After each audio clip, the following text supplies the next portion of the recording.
graduaciones. De nuevo aquí para estudiar Romanos llegamos a una parte muy importante que es el capítulo 6. Pero antes de empezar inclusive con la lectura, quisiera orar. Padre, te doy gracias por tu palabra. En esta noche tenemos la oportunidad de abrir tu palabra una vez más. Ver un tema que considero, Señor, que se ve poco, no se ve lo que merece, lo que se debe, no se ve inclusive comparado a la cantidad de versículos que hablan de este tema, que es pues el que hace el cristiano con el pecado, la santificación. Entonces te pido, Señor, que tú pues nos ayudes a exponer en primer lugar y luego entender, que lo que se va a ver de tu palabra quede, lo podamos entender en nuestra mente y lo podamos grabar en nuestro corazón, Señor, para llevarlo a cabo en nuestra vida. Y te doy gracias por esta oportunidad y gracias porque nos has rescatado. Ayúdanos a hacerte sonreír con nuestras vidas, Señor. Y te damos gracias en el nombre de Cristo Jesús. Amén. Bien, entonces quisiera leer todo el capítulo 6 de Romanos. No creo bueno, más bien es seguro que no voy a ver todo el capítulo el día de hoy. Pero entonces, como si hay cierta unidad ahí, quisiera leerlo. Romanos 6:1, ¿qué concluiremos? ¿Que vamos a persistir en el pecado para que la gracia abunde? De ninguna manera. Nosotros que hemos muerto al pecado, ¿cómo podemos seguir viviendo en él? ¿Acaso no saben ustedes que todos los que fuimos bautizados para unirnos con Cristo Jesús, en realidad fuimos bautizados para participar en su muerte? Por tanto, mediante el bautismo fuimos sepultados con él en su muerte, a fin de que así como Cristo resucitó por el poder del Padre, también nosotros llevemos una vida nueva. En efecto, si hemos estado unidos con él en su muerte, sin duda también estaremos unidos con él en su resurrección. Sabemos que lo que antes éramos fue crucificado con él para que nuestro cuerpo pecaminoso perdiera su poder, de modo que ya no siguiéramos siendo esclavos del pecado, porque el que muere queda liberado del pecado. Ahora bien, si hemos muerto con Cristo, confiamos que también viviremos con él. Pues sabemos que Cristo, por haber sido levantado de entre los muertos, ya no puede volver a morir. La muerte ya no tiene dominio sobre él. En cuanto a su muerte, murió al pecado una vez y para siempre. En cuanto a su vida, vive para Dios. De la misma manera, también ustedes considérense muertos al pecado, pero vivos para Dios en Cristo Jesús. Por lo tanto, no permitan ustedes que el pecado reine en su cuerpo mortal, ni obedezcan a sus malos deseos. No ofrezcan los miembros de su cuerpo al pecado como instrumentos de injusticia. Al contrario, ofrézcanse más bien a Dios como quienes han vuelto de la muerte a la vida, presentando los miembros de su cuerpo como instrumentos de justicia. Así el pecado no tendrá dominio sobre ustedes, porque ya no están bajo la ley, sino bajo la gracia. Entonces, ¿qué? ¿Vamos a pecar porque no estamos ya bajo la ley, sino bajo la gracia? De ninguna manera. ¿Acaso no saben ustedes que cuando se entregan a alguien para obedecerlo, son esclavos de aquel a quien obedecen? Claro que lo son, ya sea del pecado que lleva a la muerte o de la obediencia que lleva a la justicia. Pero gracias a Dios, que aunque antes eran esclavos del pecado, ya se han sometido de corazón a la enseñanza que les fue transmitido. En efecto, habiendo sido liberados del pecado, ahora son ustedes esclavos de la justicia. Hablo en términos humanos por las limitaciones de su naturaleza humana. Antes ofrecían ustedes los miembros de su cuerpo para servir a la impureza, que lleva más y más a la maldad. Ofrézcanlos ahora para servir a la justicia, que lleva a la santidad. Cuando ustedes eran esclavos del pecado, estaban libres del dominio de la justicia. ¿Qué fruto cosechaban entonces? Cosas que ahora los avergüenzan y que conducen a la muerte.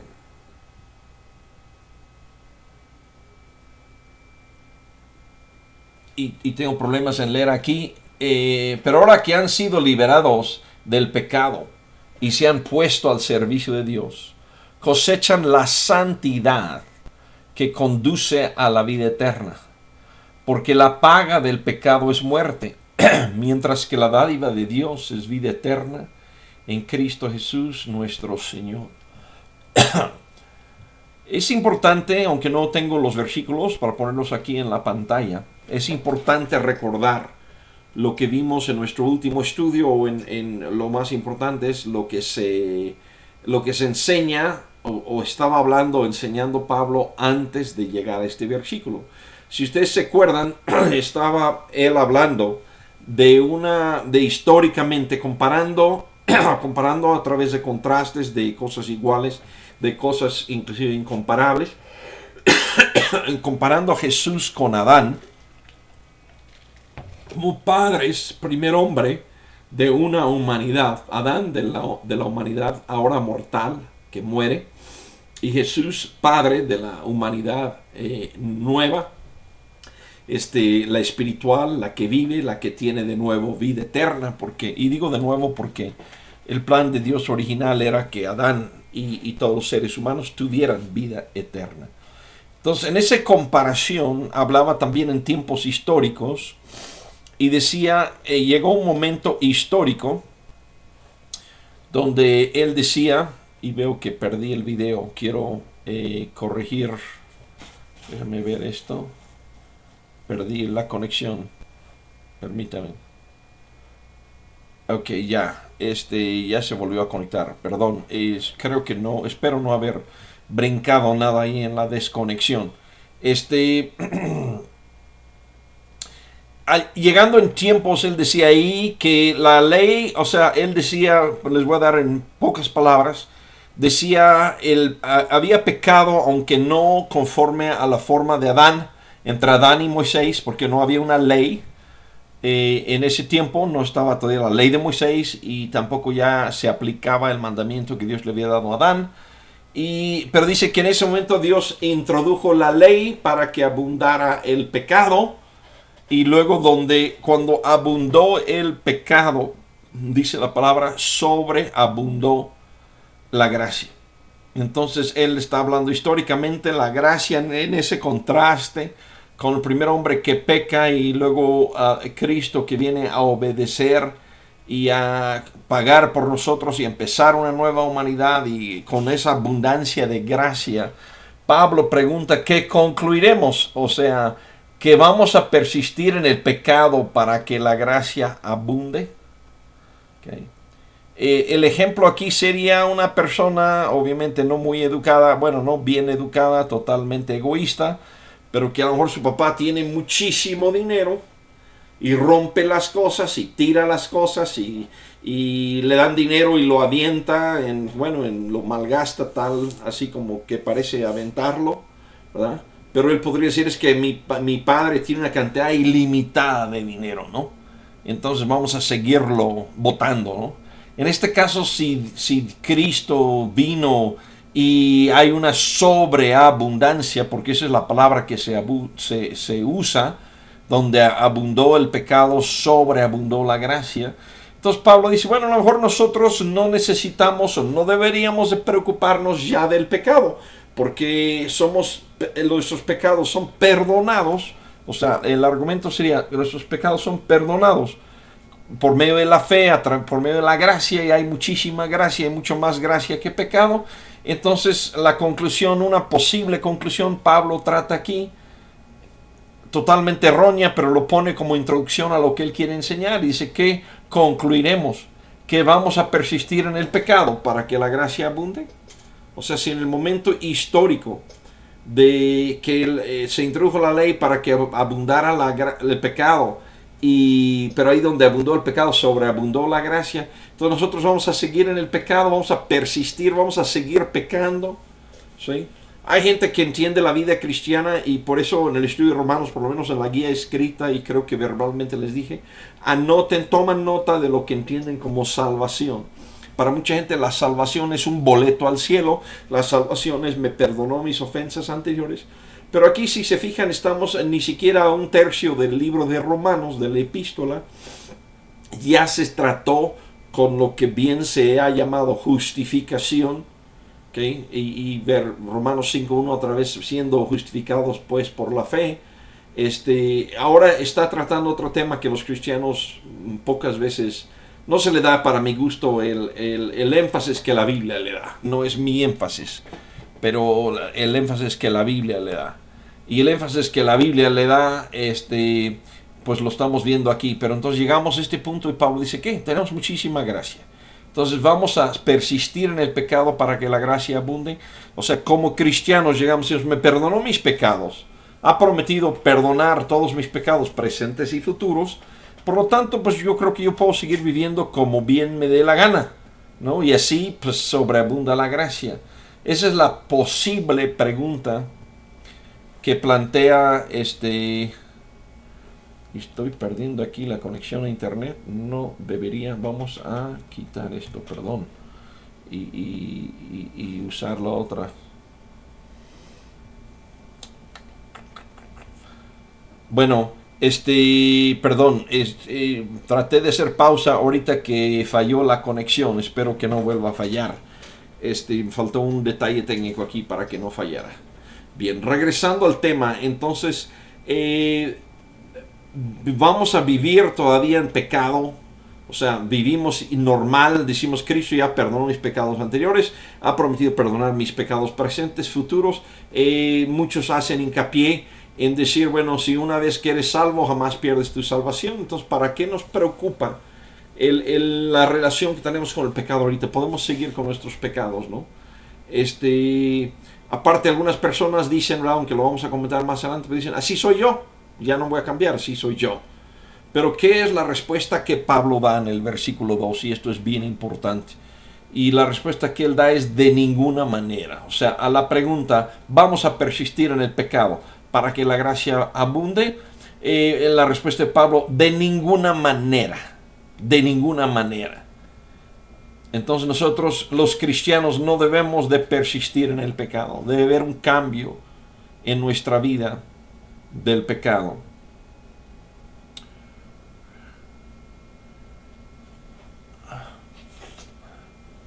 Bueno, no sé si se nos ha ido. Ahí está.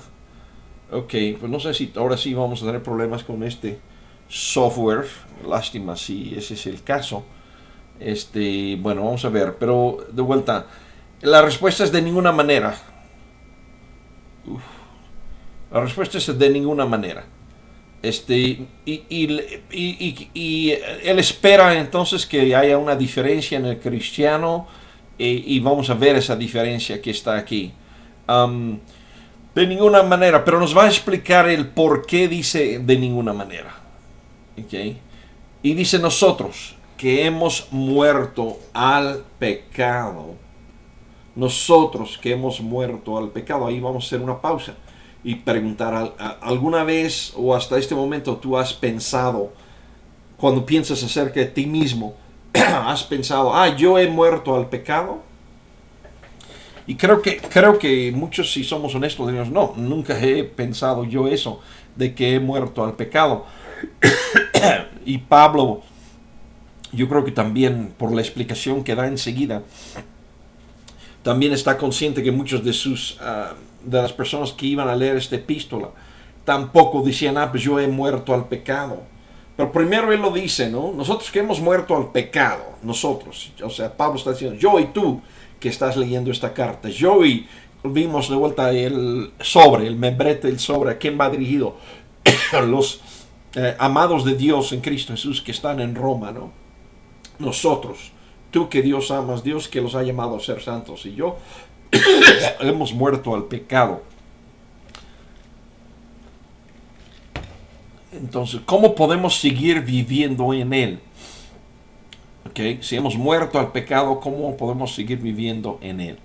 Y en el versículo 3, Pablo empieza a decir, él reconoce, siento yo, que ha dado una declaración con la cual nos deja pensativos, por lo menos, de decir, ¿hemos muerto al pecado? ¿En dónde? ¿A qué horas? ¿Y cómo estuvo eso?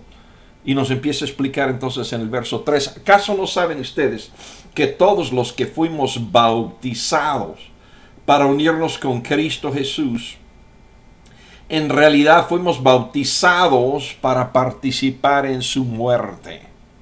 Okay.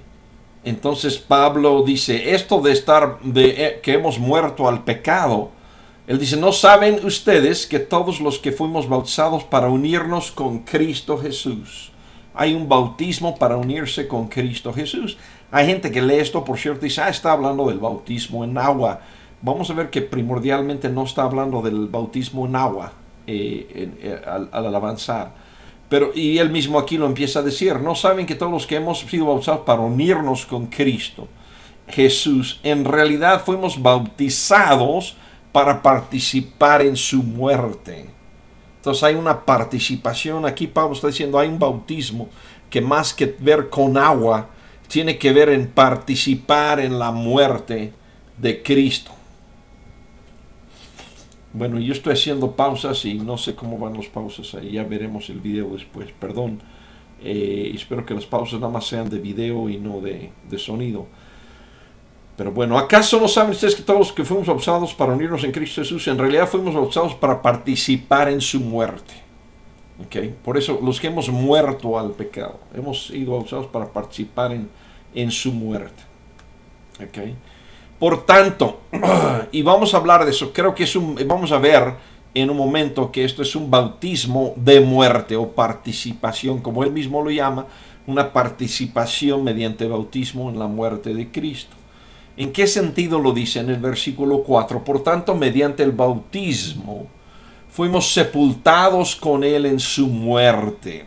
Vuelve a repetir, fuimos bautizados con él en su muerte, a fin de que así como Cristo resucitó por el poder del Padre, también nosotros llevemos una vida nueva. Entonces Pablo enfoca aquí, y va a enfocar en todo el capítulo 6, inclusive hasta el 8, en unas partes, va a enfocar, hay una muerte de Cristo. Junto, los cristianos no hablamos de la muerte de Cristo, sin hablar de la resurrección de Cristo. Una cosa no va sin la otra. Entonces Pablo está diciendo aquí, mediante el bautismo fuimos sepultados con él en su muerte, a fin de que así como Cristo resucitó por el poder del Padre, también nosotros llevemos una vida nueva. Entonces Cristo tuvo una resurrección, esa resurrección fue por el poder del Padre. Nosotros también debemos, así como Cristo resucitó, debemos llevar una vida nueva. Llevemos una vida nueva, para que llevemos una vida nueva. Queremos hablar de la resurrección de Cristo, se debe de ver en mi vida que yo estoy llevando una vida nueva. Eso muestra que Jesús está vivo.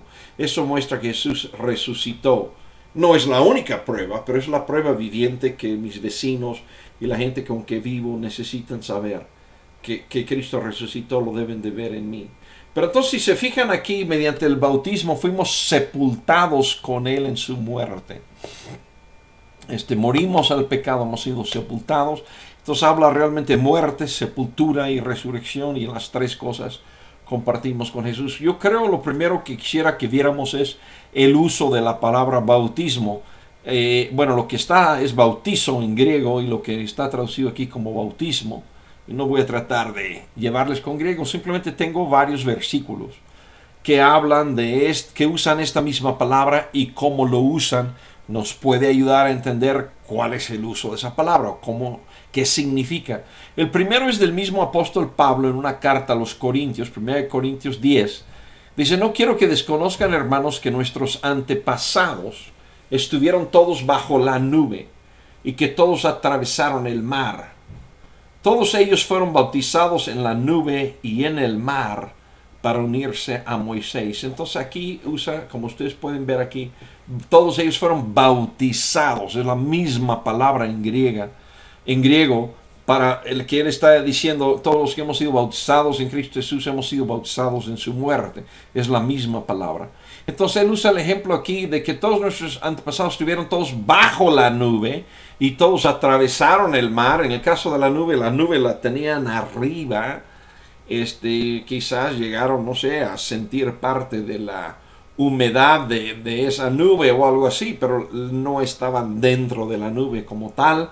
La nube estaba arriba, en el mar, atravesaron el mar, pero precisamente el milagro era que no se mojaron, obviamente.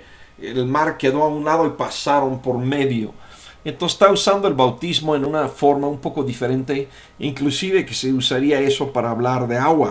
Jamás he sabido yo de alguien que dice, vamos a bautizar teniendo el agua arriba y poner al creyente abajo, ¿no? O teniendo el agua a los lados y que el creyente esté en medio, ¿no? En ninguno de los casos, pero Pablo aquí los ve como ejemplos buenos de bautismo. Entonces, en este sentido, ampliaríamos el sentido de bautismo. Es decir, el bautismo es tener algo a nuestro alrededor, a nuestro lado, estar en medio de algo, estar debajo de algo, y en ese sentido somos bautizados en Cristo y en ese sentido bautizados en su muerte. El mismo Jesús usa esta misma palabra en Marcos capítulo 10, Marcos 10 verso 38, y dice, no saben lo que es, bueno, el contexto, porque no puse todo el contexto del versículo. Esto es donde, según unos evangelios lleva a la mamá, en otros era, no menciona a la mamá, simplemente, Juan, Andrés y Juan, y llegan a pedirle a Jesús que uno sienta al lado derecho y el otro sienta al lado izquierdo en el trono de Dios. Ellos están viendo, va bien el ministerio, va para arriba esto, puede llevar a mucho éxito. Nosotros hemos estado desde el principio, ¿por qué no podemos ser el hombre a mano derecha y hombre a mano izquierda? Ellos están mirando éxito. Pero vemos aquí en ese contexto, al preguntar, Cristo les contesta con esto. En Marcos 10:38, no saben lo que están pidiendo, les replicó Jesús. ¿Pueden acaso beber el trago amargo de la copa que yo bebo? ¿O pasar por la prueba del bautismo con el que voy a ser probado? Entonces aquí podemos ver varias cosas, o sea, y sobre todo que lo está mencionando juntos. Está mencionando él juntos esto. Y juntos podemos ver beber un trago amargo. ¿Pueden acaso beber el trago amargo de la copa que yo bebo? Y ahí podremos decir que es de ahí en adelante. O pasar por la prueba del bautismo con el que voy a ser probado. Aquí Jesús ya ha sido bautizado por Juan el Bautista. Está mirando hacia adelante un bautismo futuro y es una prueba ese bautismo. Y entiendo que Jesús aquí mismo está refiriendo tanto con la copa como con el bautismo de su muerte. Entonces Jesús mismo podríamos, si de vuelta no es obligatorio, para mi gusto ese versículo está hablando de que Jesús yo voy a pasar por el bautismo de la muerte, es un uso legítimo y coincide de vuelta con lo que Pablo está diciendo, hemos sido bautizados en su muerte. Pero ellos contestan y dicen, sí podemos, y simplemente para no dejar tan cortado, ustedes beberán de la copa que yo bebo, les respondió Jesús, y pasarán por la prueba del bautismo con el que voy a ser probado. Y Andrés fue el primer discípulo en ser martirizado, en morir al igual. Pero entonces, por último, en Lucas capítulo 12, al parecer dice, yo tengo que pasar por la prueba de un bautismo. Si vemos este versículo, está hablando de que vino a traer fuego a la tierra, es el versículo anterior, y el versículo posterior de es decir, ojalá ya estuviera ardiendo la tierra, ¿no? Con el fuego que yo traigo. Pero en medio, él dice, tengo que pasar por la prueba de un bautismo. Y el un, probablemente aquí en griego, ese un a veces no está. Pero la idea, que si lo han hecho bien los traductores, un bautismo, hay más de un tipo de bautismos. Y en este caso, ¿cuánta angustia siento hasta que se cumpla? De vuelta, creo que Jesús ahí hablando de la palabra bautismo como refiriéndose a su muerte. Entonces, Pablo está diciendo, hemos muerto con Cristo Jesús en su bautismo, hemos sido bautizados en él, hemos sido bautizados en su muerte. Vamos a ver qué dice él aquí. Tenemos otro texto que espero que ayude a entender perfectamente esto, que no quede como algo que no entendamos o que no vemos que se relacione con nosotros.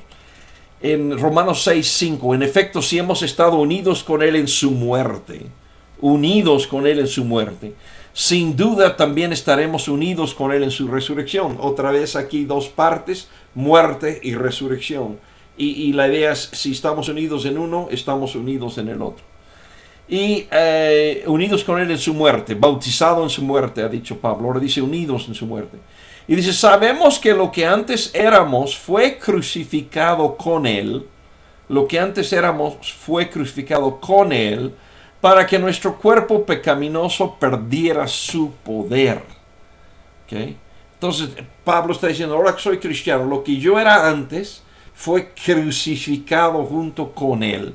Entonces, el bautismo en muerte es ser crucificado con él, para que nuestro cuerpo pecaminoso perdiera su poder. Si crucificas a alguien, con la excepción de Jesucristo, quedan muertos y quedan pues totalmente sin poder. Ya no se tiene que hablar de algún poder de ellos.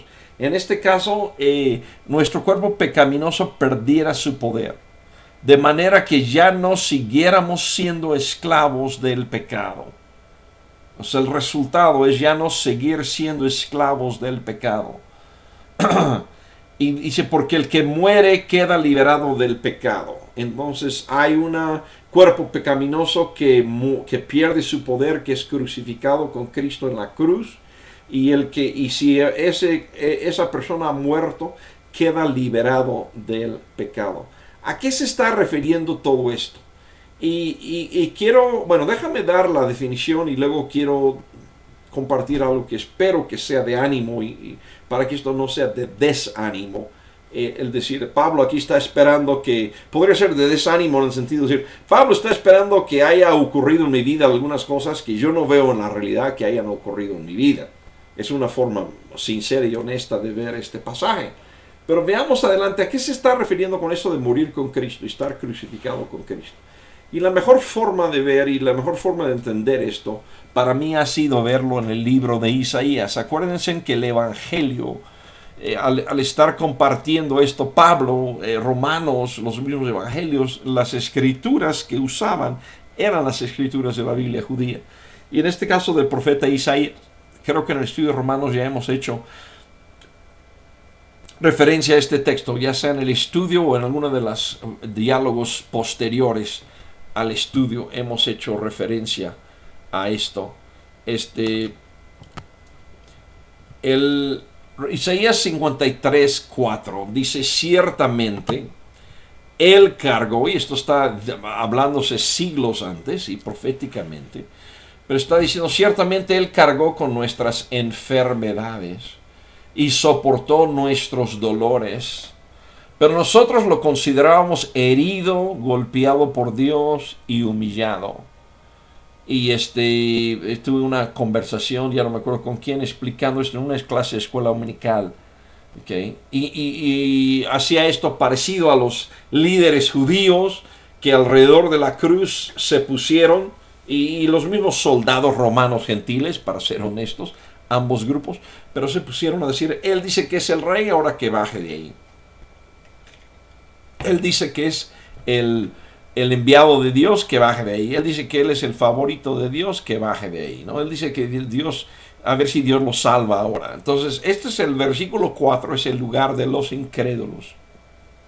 Y los incrédulos, nosotros lo consideramos herido, golpeado por Dios y humillado. Hay bastante razón en eso al decir golpeado por Dios, y no se diga humillado, pero golpeado por Dios, porque la Biblia dice, lo sabemos, Juan 3:16, de tal manera amó Dios al mundo que ha dado a su Hijo unigénito. Dios golpeó a su Hijo, Dios castigó en su Hijo nuestros pecados. Entonces pero ellos lo decían en otro sentido. La gente que está burlándose alrededor de la cruz está diciendo, ya ves, estás diciendo cosas que no es cierto y ahora te toca lo que mereces, ¿no? Eso es el incrédulo en el verso 4. Pero el creyente ha pasado de lo del versículo 4 al entendimiento que vemos en el versículo 5. Y en el versículo 5 de Isaías 53 dice, Él fue traspasado por nuestras rebeliones y molido por nuestras iniquidades. El creyente, al ver Cristo en la cruz, en vez de, quizás de vuelta en el sentido correcto, entendemos que fue golpeado por Dios, ¿okay?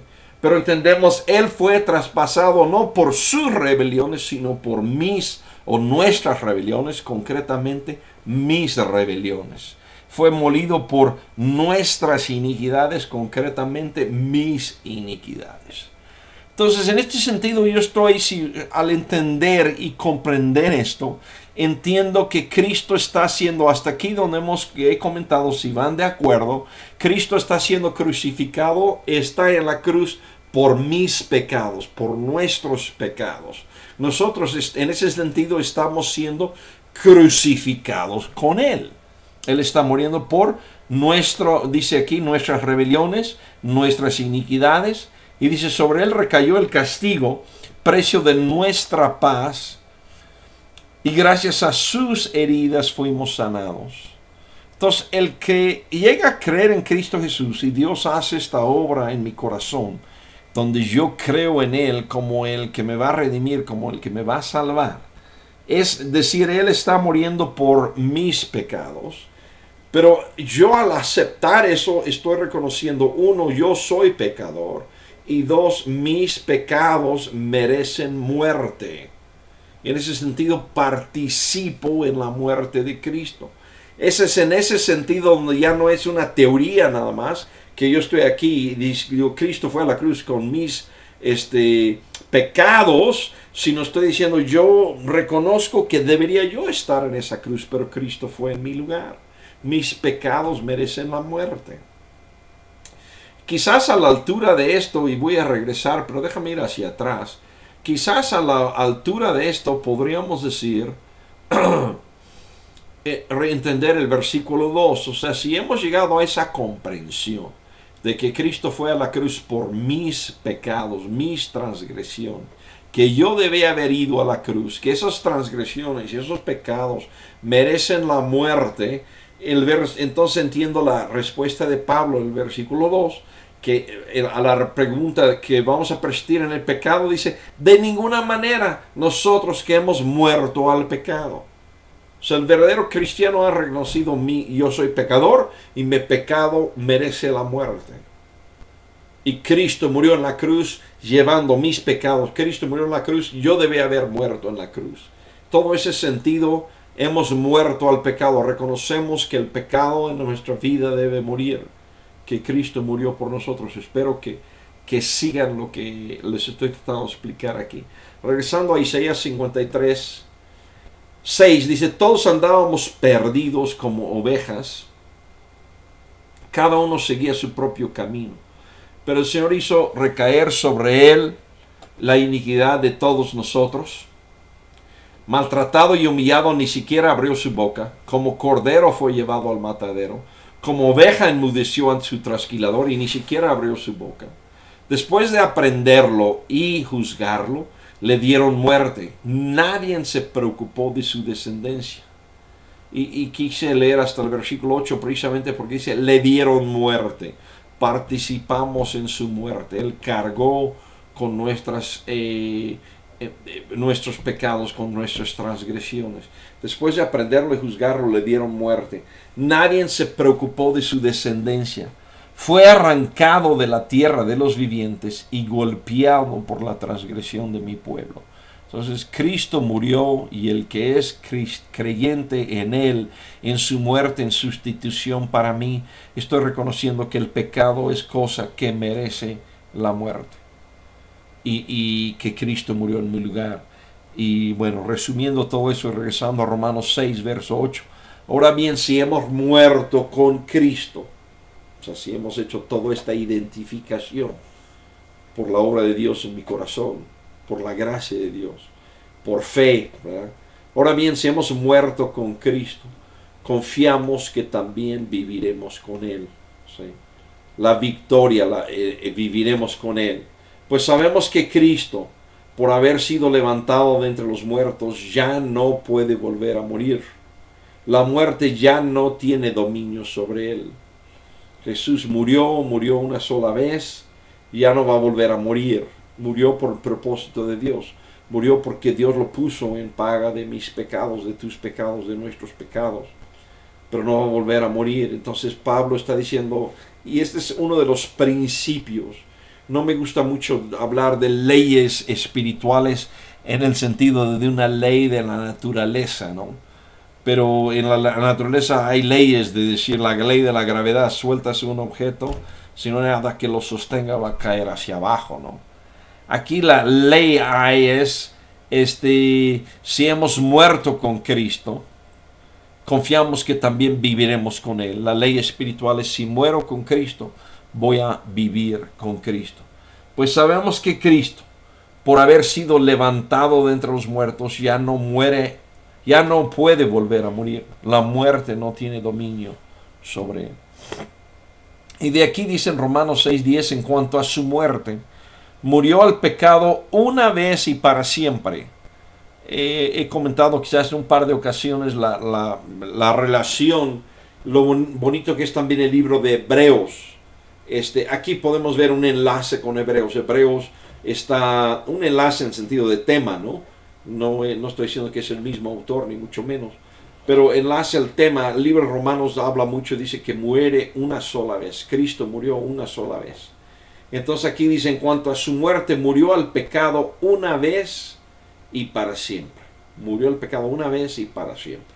En cuanto a su vida, vive para Dios. Entonces está Pablo aquí diciendo, su muerte es para esto, su vida es para esto. Su muerte es para el pecado y ahora vive para Dios. Quise regresar a Romanos capítulo 4, verso 25, porque hay un paralelo, un poquito muerte y vida. Romanos 4, 25 dice, Él fue entregado a la muerte por nuestros pecados, lo mismo que acabamos de ver. Fue entregado a la muerte por nuestros pecados y resucitó para nuestra justificación. Estábamos leyendo, mi esposa y yo juntos, Levíticos 16, que también estudiamos como parte de Romanos. Y si se acuerdan, ahí había dos chivos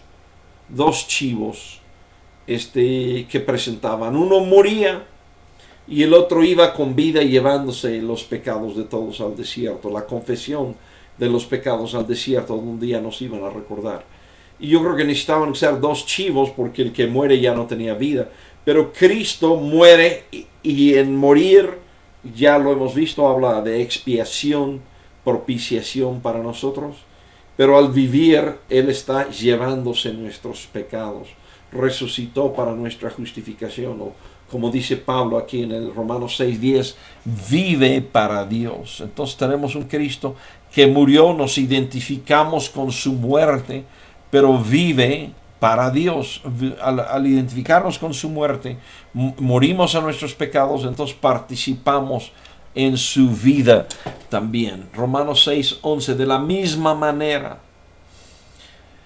también ustedes considérense muertos al pecado. Bueno, aquí se me pasó anteriormente algo que les había prometido decir, para que no se queden tan decepcionados o preocupados.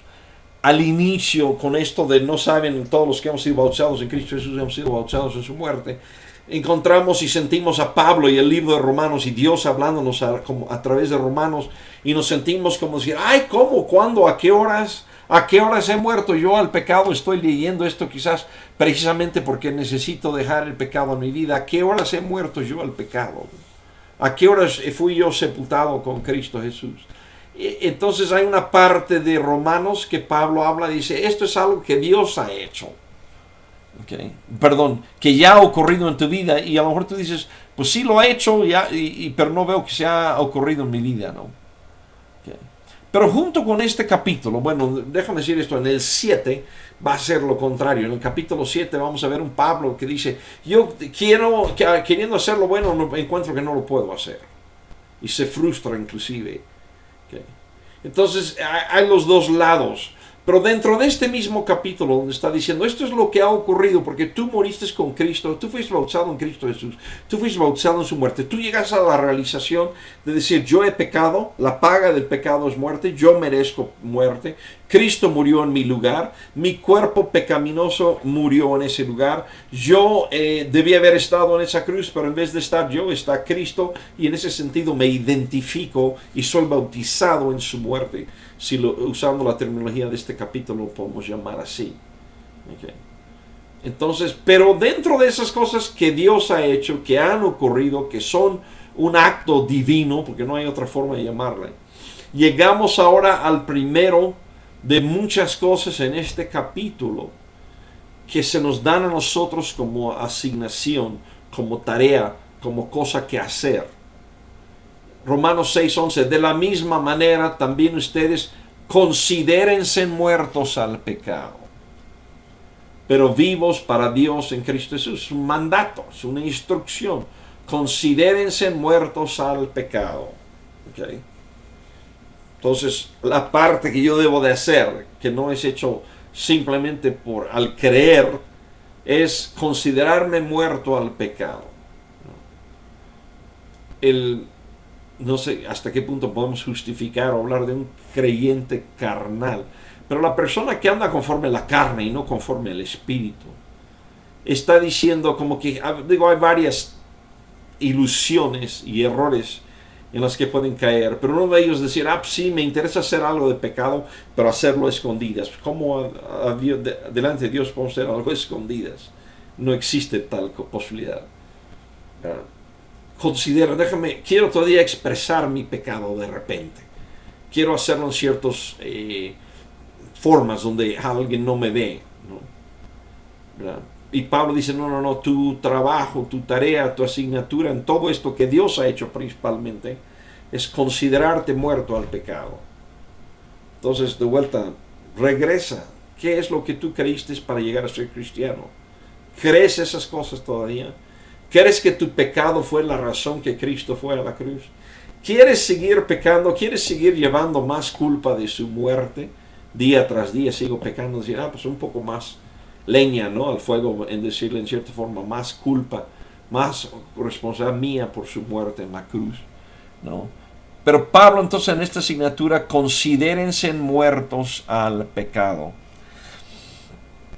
Este es uno de los temas de la santificación. La santificación no trata de rehabilitar al pecador. La santificación no trata de controlar al pecador. La santificación, es decir, el hombre pecador ha muerto. Considero muerto al hombre pecador.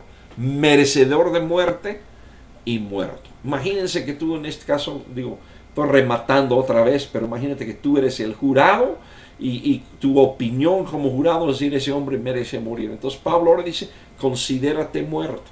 Hazlo, no nada más que en el momento que llegaste a Cristo, sino momento a momento decir, me considero muerto al pecado. Si pudiéramos hacer esa decisión, tener esa claridad, no, el pecado no me interesa.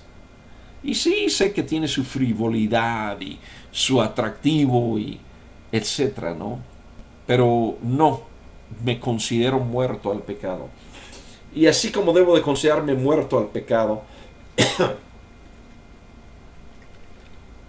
debo considerarme vivo para Dios vivo. Cristo murió por nuestros pecados, pero vive para Dios. Yo debo decir, yo muero al pecado, y si muero al pecado, pues estoy vivo para Dios. Vivos para Dios en Cristo Jesús. Y empieza la lista de encargos, de asignaturas, de cosas que nosotros debemos hacer. ¿Okay? Lo primero era una consideración, lo primero era una forma de pensar. Lo primero era así, una actitud mental. Considero que soy muerto al pecado, considero que vivo para Dios.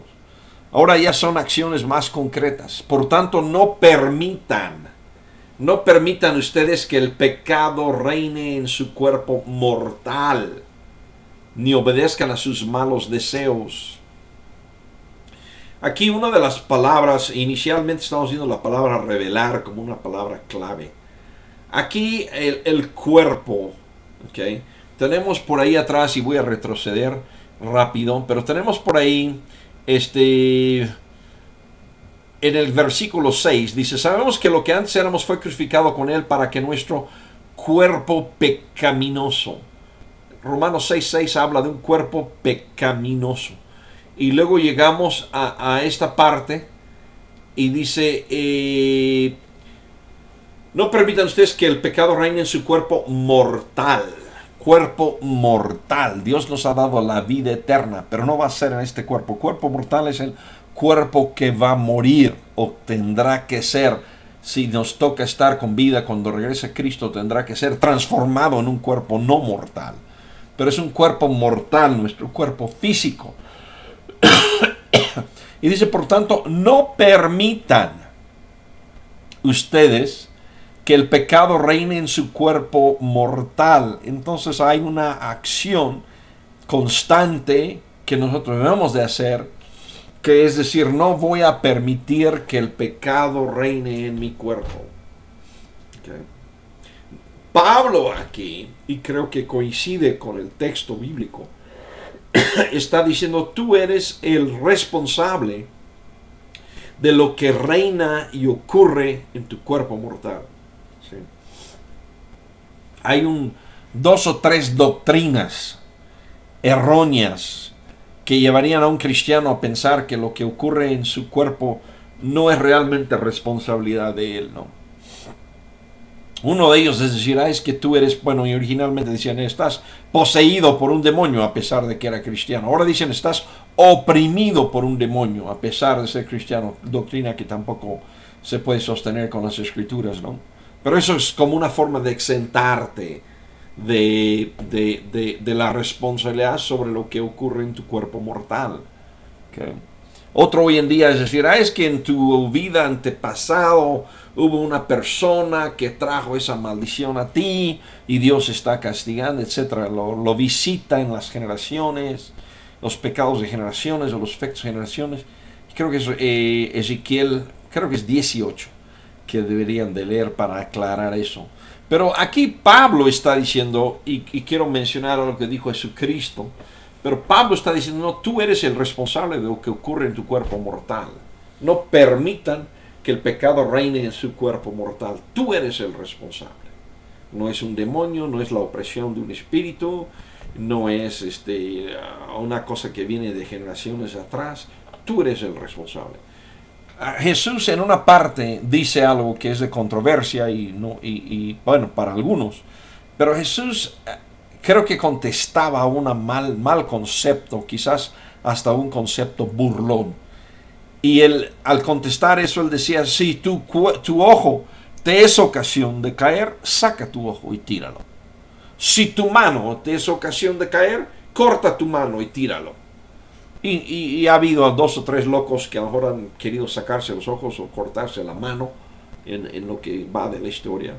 Pero lo que Jesús está diciendo, no, date cuenta que tú eres el responsable, no te vas a cortar el ojo si tú eres el responsable, ¿no? Pero hay gente que, por ejemplo, hombres que dirían, veo a otra mujer porque es que son mis ojos, ¿no? Alguien que roba dice, es que es mi mano, ¿no? Entonces Pablo dice aquí, no permitan ustedes que el pecado reine en su cuerpo mortal. No permiten que reine, ¿okay? Ni obedezcan a sus malos deseos. Okay, hay deseos. No obedezcan a sus malos deseos. No obedezcan los malos deseos del cuerpo mortal. Entonces hay deseos que son malos. En el libro de Hebreos, hablando de Moisés, ¿verdad?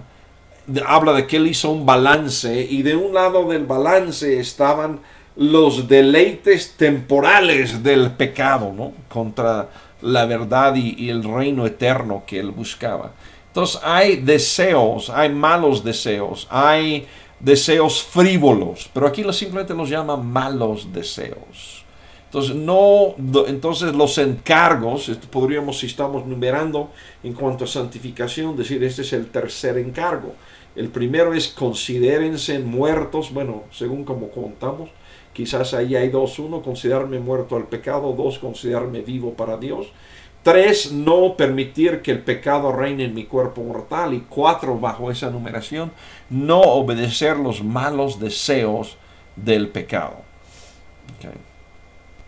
Siguiendo adelante, okay, no ofrezcan los miembros de su cuerpo al pecado. No ofrezcan los miembros de su cuerpo al pecado como instrumentos de injusticia. Puedes usar mis ojos, puedes usar mi mano, voy a hacerlo con mis pies, ¿no? No ofrezcan los miembros de su cuerpo al pecado como instrumentos. Y fíjense en lo que dice aquí de injusticia, ¿sí? ¿Qué es pecado? Si se regresan a Romanos 1:18, decía: la ira de Dios se revela desde el cielo contra toda impiedad e injusticia de los hombres. El pecado es ir con, si Dios es justo, al hacer injusticias voy en contra de Dios. ¿Sí? Entonces no ofrezco mis miembros de mi cuerpo al pecado como instrumentos de injusticia. ¿Okay? Entonces, cosas que yo debo de hacer, encargos para mí. Al contrario, ofrézcanse más bien a Dios. Entonces, un encargo más: ofrézcanse a Dios. Sí, me levanto en la mañana, ¿en cuál cola me formo? Los que van a ofrecer sus miembros como instrumentos de justicia, los que van a dejar que el pecado reine en su cuerpo, o voy a formarme en la fila que dice: te ofrezco, Dios, los miembros de mi cuerpo, lo físico. ¿Sí? Dentro de la filosofía griega había una tensión entre lo bueno y lo malo, y ellos hacían una línea y decían: todo lo eterno, todo lo espiritual es bueno, todo lo material, todo lo pasajero, todo para usar esta terminología, todo lo mortal es malo. Y Pablo está diciendo: no, tus miembros de tu cuerpo, los miembros del cuerpo mortal, se pueden ofrecer a Dios. Dios, a pesar de que nuestro cuerpo no ha sido, bueno, vamos a ver eso al ver Romanos 7 y 8, a pesar de que nuestro cuerpo no ha sido redimido y todo el efecto del pecado sacado de ahí, podemos, por la gracia de Dios y la intención y lo que Dios pone en nuestro corazón, ofrecernos a Dios como instrumentos, a Dios como quienes han vuelto de la muerte a la vida. Sí, ¿y qué decían los textos que ya hemos visto? Como vivos de entre los muertos. ¿Okay? Como vivos de entre los muertos. Entonces, ofrézcanse más bien a Dios como quienes han vuelto de la muerte a la vida. Si tú estabas por morir y Dios te da otra oportunidad de vivir y estás seguro de eso, tu vida debe y puede cambiar, ¿no? Es decir, voy a vivir diferente porque Dios me dio una oportunidad de vivir. Entonces, no ofrezcan los miembros de su cuerpo al pecado como instrumentos de injusticia. Al contrario, ofrézcanse más bien a Dios. Todo esto son recomendaciones de cosas que nosotros no nada más podemos hacer, sino debemos de ser. Presentando a los miembros de su cuerpo como instrumentos de justicia. Entonces, decir: Dios, aquí estoy y quiero ser instrumento de justicia. Creo que mucho perdemos el tiempo, hermanos, y quiero mencionarlo en este momento. El estar sentado frente a una televisión no es ser un instrumento de justicia. El ganar premios en los videojuegos por ser tan bueno y haber gastado tantas horas ahí, no es ser instrumento de justicia. ¿Sí? O sea, cuántas cosas más, el ver cada semana 6 horas viendo películas, no es ser instrumento de justicia. Entonces los cristianos debemos de presentar, decir: he vuelto a la vida, no creo que Dios me volvió a la vida para jugar juegos de video 6 horas diarias o X horas a la semana. No he vuelto a la vida para estar sentado nada más a la televisión. No he vuelto a la vida nada más para pues estar yendo al cine a ver qué veo, ¿no? O estar leyendo, según yo, mucha cultura también. O sea, está bien. Todo eso quizás alguien diría en medida, pero hay una obligación y una invitación de presentar los miembros de mi cuerpo como instrumentos de justicia. ¿Quién está sufriendo injusticia? ¿Puedo yo hacer algo para ayudar a esa persona que está sufriendo o necesita que se le haga justicia? Eso es lo que está diciendo aquí, como alguien que ha vuelto a la vida y dice, wow, mi vida estaba por ir al olvido de la eternidad. La Biblia dice que el hombre es como la flor del campo, que hoy es y mañana no es. El autor de Eclesiastés decía, generaciones vienen, generaciones van, y nadie se acuerda de la generación pasada. Jesús dice, el que quiera encontrar su vida la perderá. Okay. Pero entonces yo digo, mi vida estaba por irse a la insignificancia y la inutilidad total, pero Dios me encontró y me ha dado vida, me ha redimido. Entonces quiero presentar los miembros de mi cuerpo, imperfecto como puede ser, pero ofrecerlos como instrumentos de justicia. Y la conclusión, y creo que ahí le voy a parar para no pasarme de una hora, pero en el versículo 14 dice así, o sea, nos dio una serie de recomendaciones. Tomen nota, si quieren hagan una lista, si quieren chequen cómo andan en esa lista de vez en cuando. Pero así el pecado no tendrá dominio sobre ustedes, porque ya no están bajo la ley, sino bajo la gracia. Entonces dice, murieron al pecado, van a vivir con Cristo Jesús. Hay esta serie de asignaturas, de tareas, de cosas que deben de hacer. Y si hacen estas cosas, el pecado no va a tener dominio sobre ustedes. No van a permanecer en el pecado. ¿Ok? Porque ya no están bajo la ley, sino bajo la gracia. La gracia de Dios es la que permite que podamos no estar bajo el dominio del pecado. Vamos a seguir esto como introducción al próximo estudio. Esto trae una inquietud, casi como la primera pregunta, o sea, el capítulo 5 decía, donde abundó el pecado, sobreabundó la gracia, y entró la pregunta. Entonces, si sobreabunda la gracia, vamos a seguir en el pecado. Dice, de ninguna manera. Y ahora acaba de decir, no estamos bajo la ley, sino bajo la gracia. Y otra persona dirá, ay, si ya no estamos bajo la ley, sino bajo la gracia, podemos pecar. Y es la pregunta con la que va la segunda mitad de este capítulo 6. Entonces, ¿qué? Vamos a pecar porque no estamos ya bajo la ley, sino bajo la gracia. De ninguna manera. Casi es la misma pregunta que el primero. No tenemos que hacerlo.